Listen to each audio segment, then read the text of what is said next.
Getsemaní. Dios sigue transformando vidas.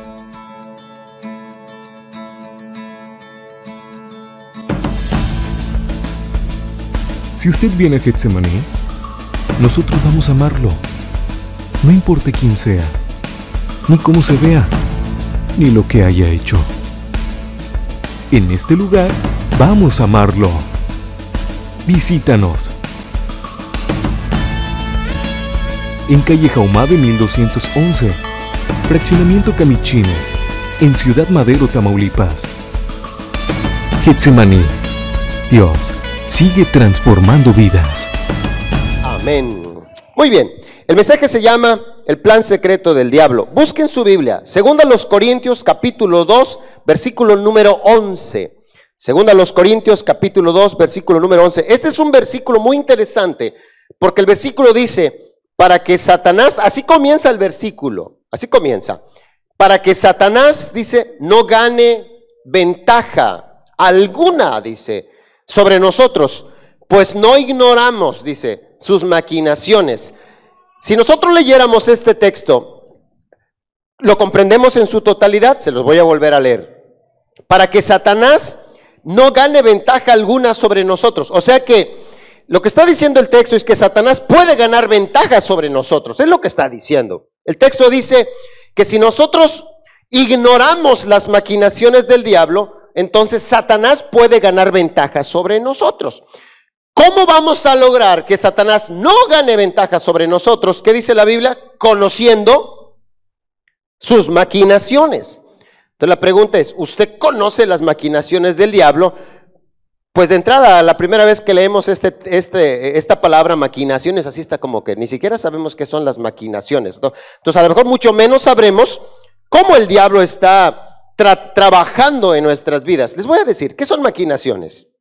Investigué, en internet usted puede encontrar el significado. Maquinaciones, acción, dice, o plan secreto, así sale en internet. Dice, acción o plan secreto entre dos o más personas para preparar, dice, o manipular algo que normalmente supone beneficio o perjuicio. En el caso del diablo, lo que significa es que son malas intenciones o planes malos. Lo que dice es que el diablo está planeando, hay un plan muy secreto que muchas veces nosotros no conocemos y la idea es perjudicarte y la idea es maltratarte y la idea es destruirte. Incluso traté de poner en una sola palabra lo que son maquinaciones. Dice, las maquinaciones son el plan secreto del diablo, son el plan secreto que el diablo prepara. ¿Para qué? Para perjudicarte. ¿Y para qué más? Esas son las maquinaciones. Dice, las maquinaciones son el plan secreto que el diablo prepara, para perjudicarte en todos los aspectos. O sea, el diablo quiere perjudicarte en todas las áreas de tu vida, que tú te dejes, y dice, y para destruirte. ¿Para destruir qué? Todas las áreas de la vida que él pueda destruirte. Destruirte la salud, destruirte el matrimonio, destruirte las finanzas, destruirte la empresa, destruir la iglesia, destruir lo que se pueda destruir. Ahora, busqué segunda a los Corintios capítulo 2 versículo 11 en una versión diferente. Mire lo que dice esta versión diferente. Dice, todo esto lo he hecho para que Satanás no se aproveche de nosotros. Está hablando el apóstol Pablo. El apóstol Pablo dice, todo esto he hecho para que Satanás no se aproveche de nosotros. El apóstol Pablo está hablando que él hizo algo, y es lo que vamos a descubrir en esta hora. ¿Qué hizo el apóstol Pablo? Que de alguna manera descubrió las maquinaciones del diablo y los puso alerta a la iglesia de Corinto. Dice, ya que todos conocemos muy bien sus planes, pregunto, ¿usted conoce los planes del diablo para su vida? Es una muy buena pregunta, ¿verdad? A veces nosotros hablamos de los planes de Dios, ¿recuerdan? Siempre decimos, Dios tiene planes ¿de qué? De bien para nosotros. Y venimos a la iglesia y tratamos de orar al Señor y tratamos de buscar al Señor para conocer ¿qué? Sus planes. Los planes de Dios ¿para quién? Para nuestra vida. Y oramos, y indagamos los planes de Dios para nuestra vida. Y está bien. Sin embargo, la Biblia menciona que el diablo también tiene planes para usted. Entonces es muy bueno y saber cuáles son los planes del diablo para nuestra vida, porque si ignoramos cuáles son los planes del diablo para nuestra vida, entonces es posiblemente que caigamos en ellos. ¿Qué hacen en las guerras? En las guerras, hermanos, se busca encontrar la información del enemigo, busca cómo trabaja, qué es lo que está planeando, qué es lo que va a hacer, dónde están las trampas, dónde están las minas. Es más, durante la Segunda Guerra Mundial, hermanos, se ideó todo ese plan que al final termina en lo que hoy tenemos nosotros como la internet. Pero todo surge en aquel tiempo buscando información del enemigo. Pregunto, lo que dice el apóstol Pablo, dice, ya que todos conocemos muy bien sus planes. El apóstol Pablo da por sentado que la iglesia de Corinto conoce cómo trabaja el diablo. La pregunta para ustedes, ¿usted sabe cómo trabaja el diablo? Bueno, lo vamos a descubrir. ¿Cómo trabaja el diablo? Busquen su Biblia. Segunda a los Corintios, capítulo 2, versículo 5. ¿Cómo trabaja el diablo? Busquen su Biblia. Segunda a los Corintios, capítulo 2, versículo número 5. Pongan mucha atención. Hoy quiero dejarles en su mente y en su corazón una palabra que les va a bendecir y les va a ayudar. Pero si alguno me ha causado tristeza, dice el apóstol Pablo. Esta es una carta que escribió el apóstol Pablo. El apóstol Pablo redactó una carta a una iglesia que estaba en una ciudad llamada Corinto y él escribió. Pero si alguno dice me ha causado tristeza, estamos hablando entonces que el apóstol Pablo estuvo triste en algún momento. Algo sucedió que le ocasionó tristeza. Dice, no me la ha causado, dice, solo a mí, sino en cierto modo, por no exagerar, dice a todos nosotros. Dice, no solamente me causó tristeza a mí, sino también a toda la iglesia de Corinto, la iglesia que está recibiendo la carta. Le basta, escuche, a tal persona esta reprensión hecha por muchos. Así que al contrario, dice, vosotros más bien, dice, debéis ¿qué? Perdonarle. ¿Y qué más? Aquí está mencionando, hermanos, que el apóstol Pablo, al parecer, tuvo problemas con una persona de la iglesia de Corinto.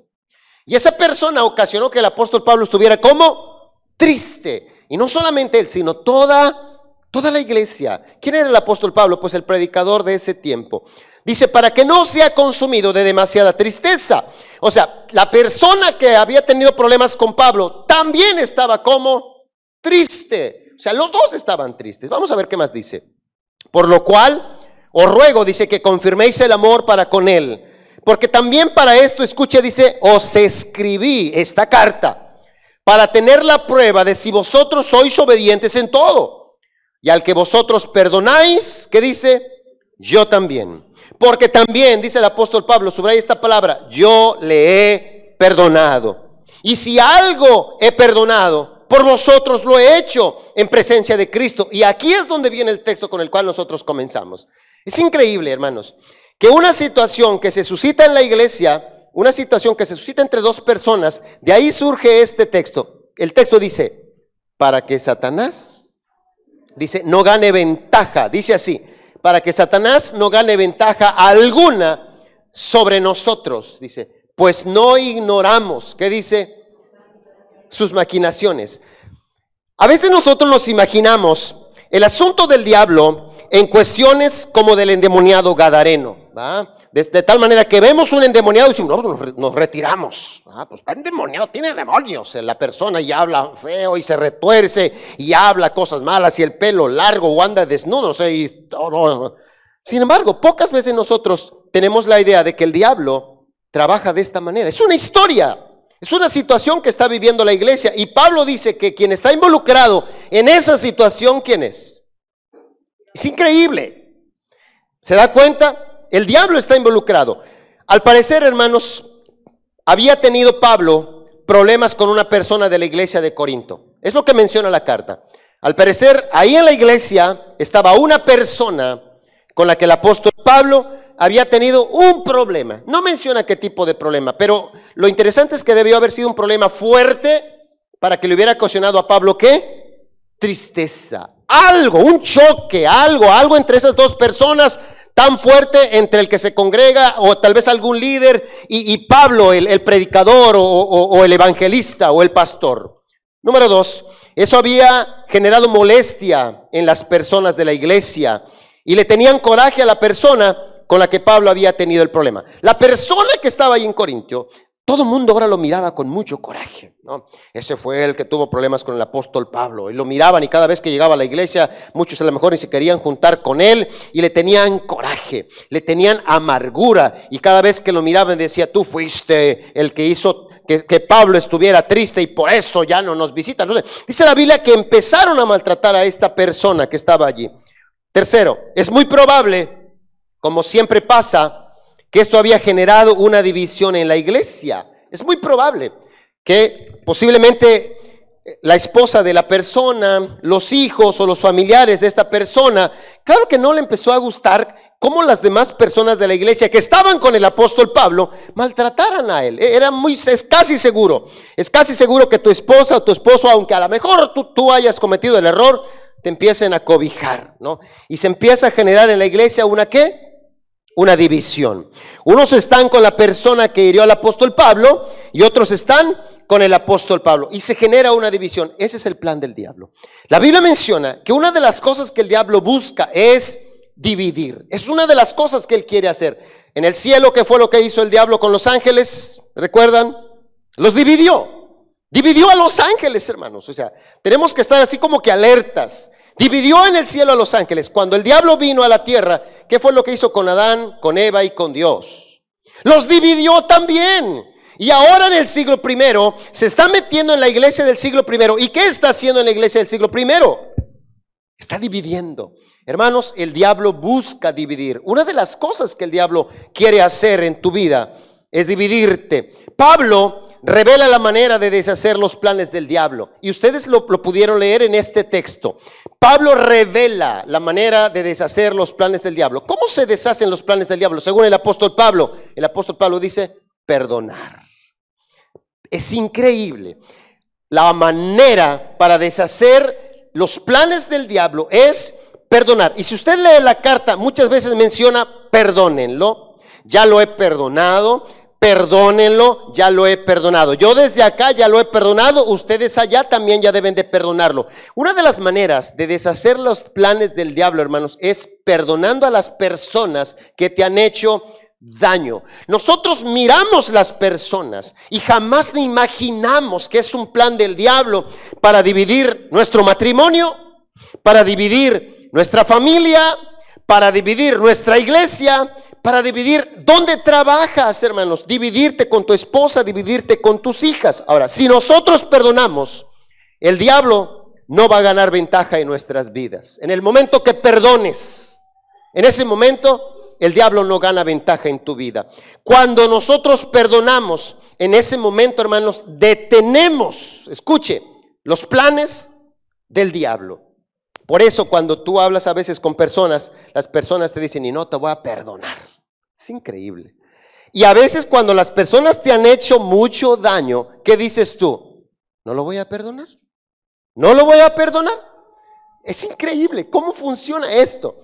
Jamás nosotros decimos que el diablo está involucrado allí. Y sin embargo la Biblia menciona que esta es una de las maquinaciones que el diablo tiene para destruirte. ¿Qué busca el diablo? Destruirte. ¿Qué busca el diablo? Destruir tu familia. ¿Qué busca el diablo? Destruir tu vida. Y a veces nosotros ni lo vemos de esa manera. Por esto se llama el mensaje de esta hora el plan secreto del diablo, porque es muy sutil, hermanos. Vamos a ver, busquen su Biblia, Efesios 6:10, el verdadero enemigo. Vamos a ver cuál es el verdadero enemigo.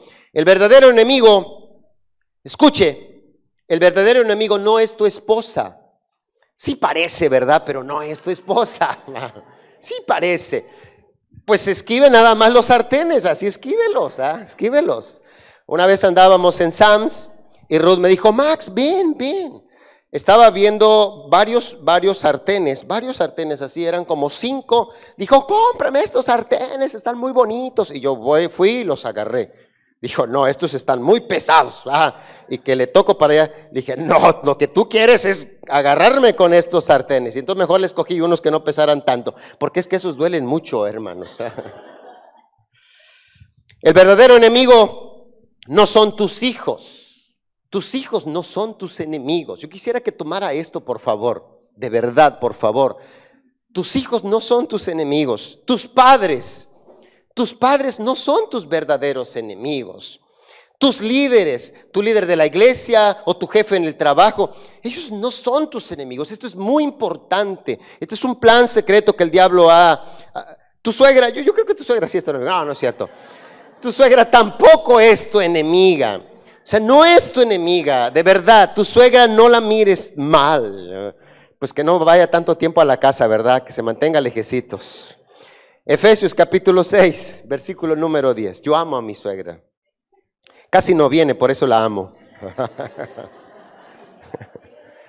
Dijera otra cosa si estuviera todos los días en mi casa. No, no es cierto, es buena persona. Efesios capítulo 6, versículo 10.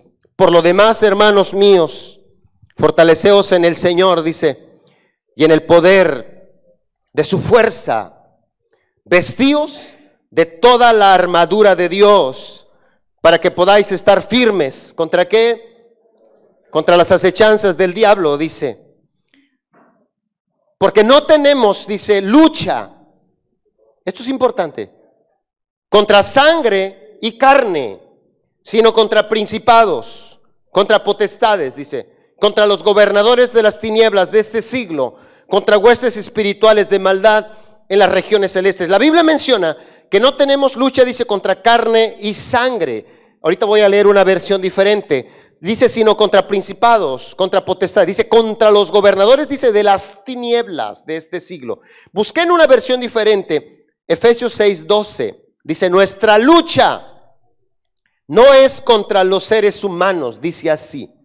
Así dice.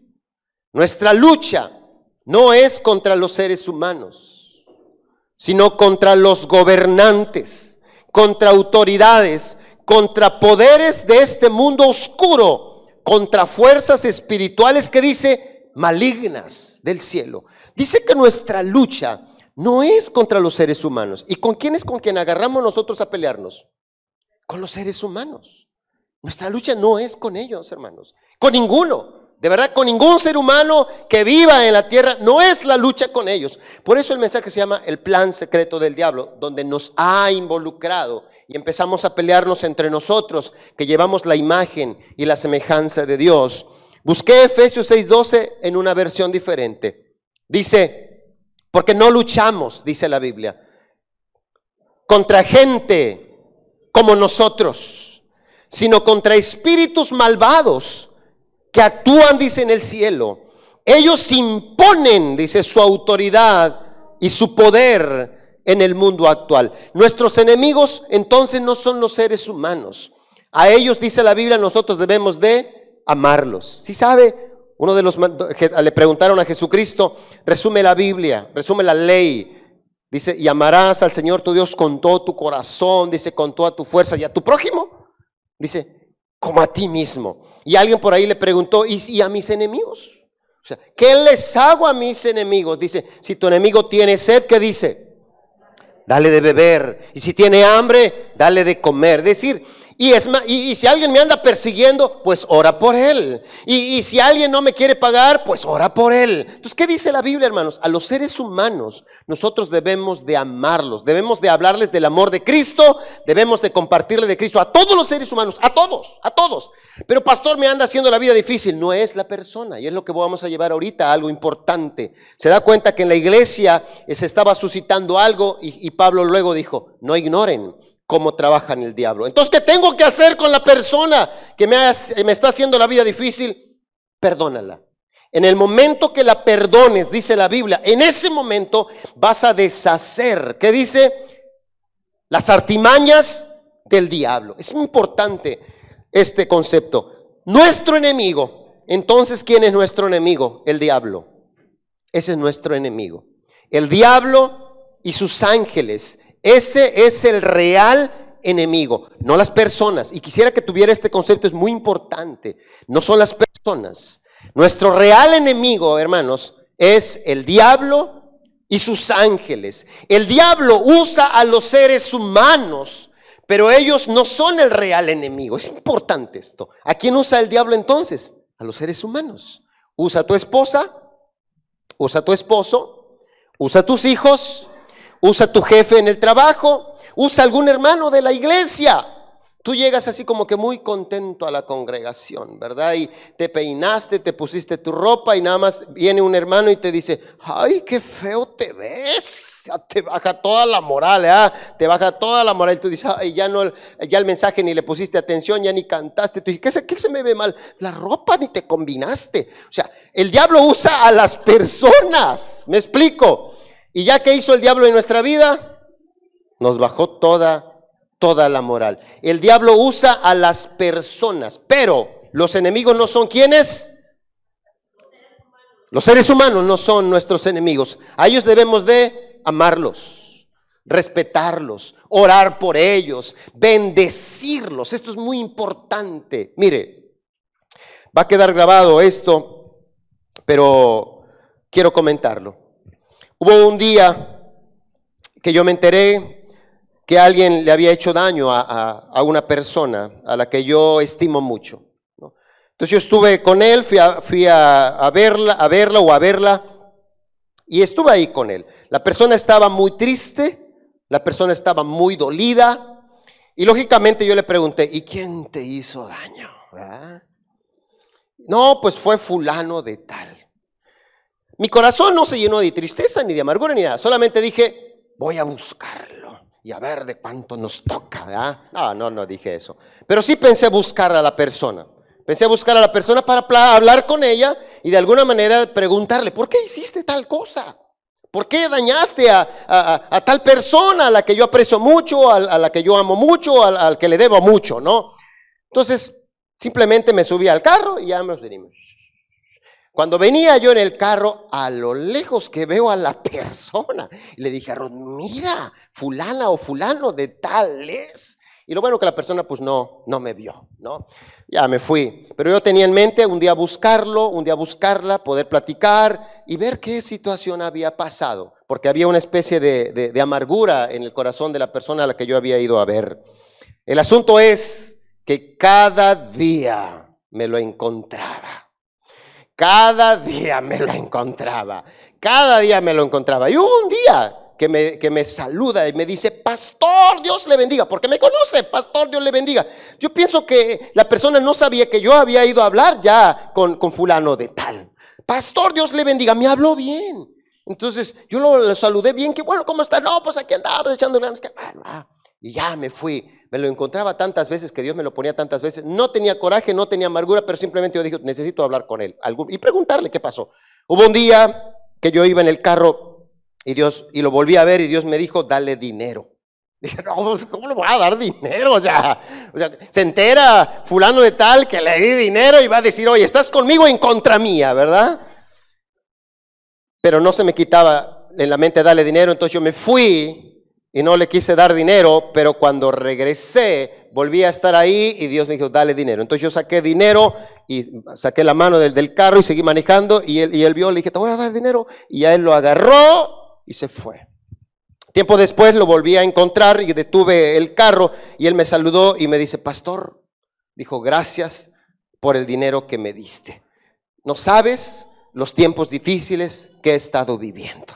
Dijo, de verdad, las rentas son caras, las ventas son bajas, mi familia la está pasando mal. De verdad, ¿qué te voy a platicar, pastor? Tú sabes los tiempos difíciles que a veces vivimos los que servimos a Dios. En ese momento Dios me abrió un panorama. Las dos personas que habían tenido un problema, las dos personas la estaban pasando ¿cómo? Mal. ¿Se dan cuenta que el enemigo no son las personas? El enemigo es el diablo que usa a las personas. ¿Para qué? Para robarnos, para matarnos. ¿Y para qué? Para destruirnos. A las personas debemos de amarlas hasta el final. Son personas como usted y como yo, usadas por el diablo para provocarnos un dolor. Es importante esto, muy importante. Casi para terminar. Una de las armas del diablo, busquen su Biblia, Juan 8:44. Les voy a revelar una de las armas que usa el diablo. Quisiera que la considerara. Esta es una de las armas que usa el diablo. Juan 8:44.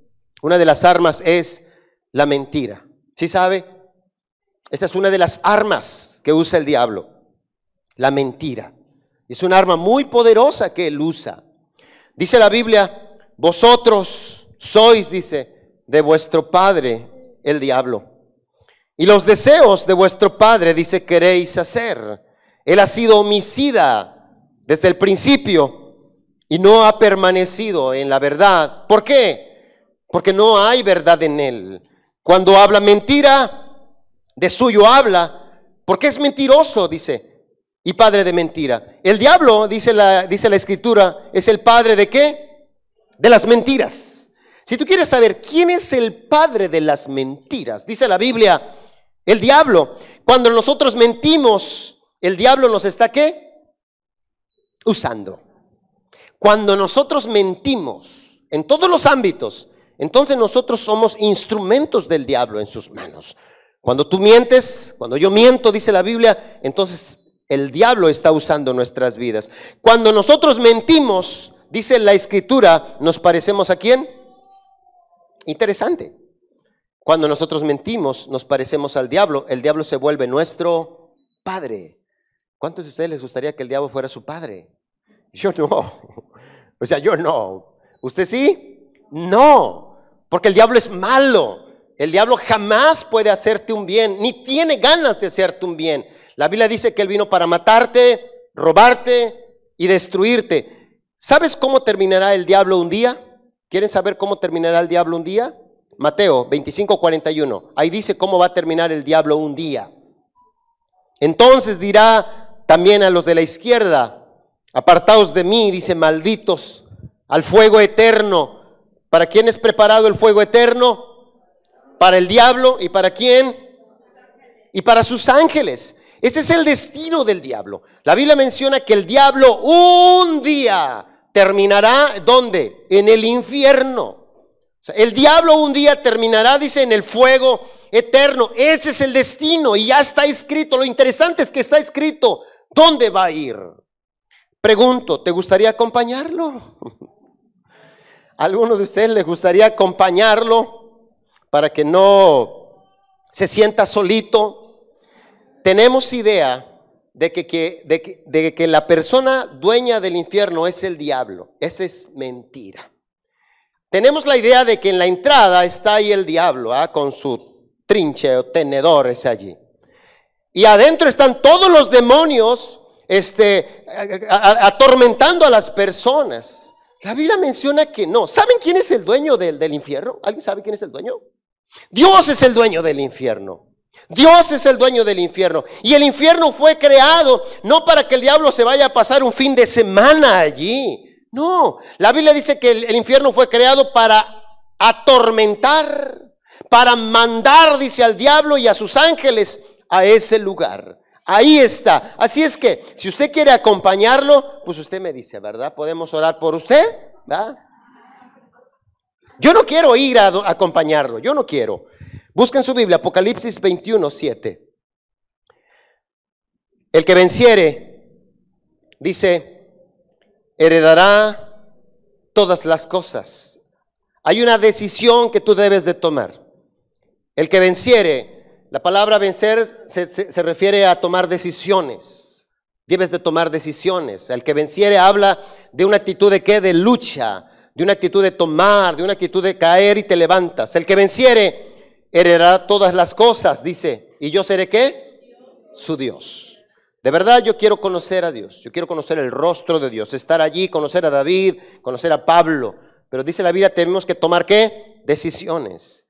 Y será mi hijo. Pero, dice la Biblia, pero los cobardes e incrédulos. No, yo no creo que la mentira sea del diablo. Esa es incredulidad. O sea, más claro que el agua no está, pero más de alguno puede decir, ¿qué? Las mentiras del diablo. Bueno, yo le miento tantito a mi esposa y no creo que sea del diablo. O sea, es incredulidad. O sea, al final a lo mejor vas a comer allá con el diablo. Agrega, dice, pero los cobardes e incrédulos, los abominables y homicidas, los fornicarios y hechiceros, los idólatras. Y es increíble que menciona esta palabra aquí. ¿Qué dice? Es increíble. ¿Sabía usted? ¿Sabía usted que los mentirosos tienen un lugar? Los mentirosos acompañarán ¿a quién? ¿Por qué? Porque el padre de las mentiras es el diablo. Y dice, a mí me parece muy increíble. ¿Por qué lo agrega el escritor? ¿Por qué no? Porque pareciera, tú dices, bueno, pues mi marido me dio para comprar tal cosa, pero yo le voy a decir que no compre eso. O sea, es increíble cómo somos nosotros. Te está hablando allá afuera la persona a la que le debes, ¿verdad? Y le dices a tu hijo, ve, dile que no estoy. O sea, casi dices, no. Y ya sale el niño allá, dice mi mamá que no está. Chamaco. Es increíble cómo nos hemos acostumbrado, pero los mentirosos tendrán su parte en el lago que arde con fuego y azufre. Y esta no hay resurrección, porque esta es la muerte, es para siempre. Es para siempre. En este día, nosotros debemos de tomar dos decisiones, hermanos. Dos decisiones. La primera, debemos tomar la decisión de perdonar. Si hay alguien que te hizo daño, debes de perdonarlo, dice la Biblia. ¿Para qué? Para que el diablo no gane ventaja. Y la segunda, en este día debes de tomar la decisión de dejar las mentiras. Cierra tus ojos un momento. Esa es una decisión que tú debes tomar. Si tú en esta mañana quieres tomar la decisión de perdonar a la persona que te hizo daño, pastor, pero de verdad es algo que cada vez que lo tengo en mi mente me vuelve a doler. ¿Cómo voy a perdonarlo? Debes perdonarlo, es una decisión. Ciertamente te hizo daño, ciertamente te lastimó, te ofendió, ciertamente está tratando de hacerte la vida difícil, pero hoy hemos aprendido, no es él. Es el diablo que quiere destruir tu vida. Por eso en esta mañana debes tomar la decisión de perdonarla, de perdonarlo. Y en esta mañana debes tomar la decisión de dejar de decir mentiras. Si en esta mañana tú quieres tomar esta decisión, me gustaría que levantaras tus manos al cielo y te pusieras de pie. Y es una decisión que tú vas a tomar. ¿Qué tal, amigos? Dios les bendiga. Mi nombre es Maximino Hernández. Ella es mi esposa Ruth Tinajero. Somos pastores de la iglesia Getsemaní. Getsemaní es un lugar donde los heridos, los frustrados, los confundidos encuentran ayuda y esperanza. Si usted viene a Getsemaní, nosotros vamos a amarle. No importa quién sea ni cómo se vea. En este lugar vamos a amarle. Visítanos. Dios sigue transformando vidas. Hasta la próxima.